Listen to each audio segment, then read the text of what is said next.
ओम शांति। पहाड़ियों के बीच एक छोटा सा घर था जहां अर्जुन और समीर रहते थे। दोनों बचपन से ही बहुत अलग स्वभाव के थे। अर्जुन को हमेशा लगता था कि नई नई वस्तुएं, आरामदायक साधन और आधुनिक चीजें ही जीवन को सुखी बना सकती हैं। वो अक्सर कहता, अगर मेरे पास बड़ी गाड़ी, महंगे कपड़े और अच्छे गैजेट्स होंगे तभी तो मैं खुश रहूंगा। समीर चुपचाप उसकी बातें सुनता और हल्की मुस्कान के साथ जवाब देता, भाई, बहुत सोचते सुख देती हैं लेकिन असली खुशी हमारे मन से आती है। ऐसे ही एक दिन गांव के मेले में दोनों भाइयों ने देखा कि एक दुकानदार ने बहुत सुंदर और आरामदायक झूला लगाया है। अर्जुन ने झूला खरीदा और घर आकर उस पर बैठ गया। कुछ पल के लिए वो प्रसन्न हुआ लेकिन जल्द ही बोला, समीर, ये झूला तो आरामदायक है लेकिन मन फिर भी खाली खाली सा लग रहा है। कुछ और चीज़ मैं खरीद के देखता हूँ। समीर ने उसकी ओर देखते हुए कहा, भाई, यही तो मैं तुझे कह रहा हूँ। झूला शरीर को आराम देता है लेकिन मन की शांति इसके सहारे नहीं मिलती।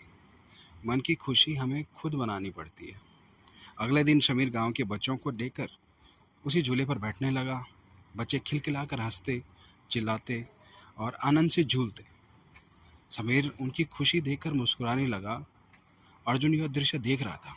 उसने सोचा, झूला वही है, वस्तु वही है, लेकिन मेरे लिए यह सिर्फ एक आराम की चीज़ है और इन बच्चों के लिए यह अपार खुशी का कारण। फर्क झूले में नहीं है, फर्क हमारे नज़रिए में है। उस रात अर्जुन देर तक सोचता रहा। धीरे धीरे उसे समझ आया कि खुशी किसी वस्तु में नहीं बल्कि हमारी अपनी प्रतिक्रिया में है। उसने समीर से कहा, तुम सही कहते थे, खुद सुख और आराम दोनों सुख और आराम वस्तुओं से मिल सकते हैं, लेकिन खुशी एक भाव है जो हमें अपने भीतर पैदा करनी होती है। एक ही वस्तु किसी को हंसी दे सकती है और किसी को उदासी। यह सब हमारे मन पर निर्भर करता है।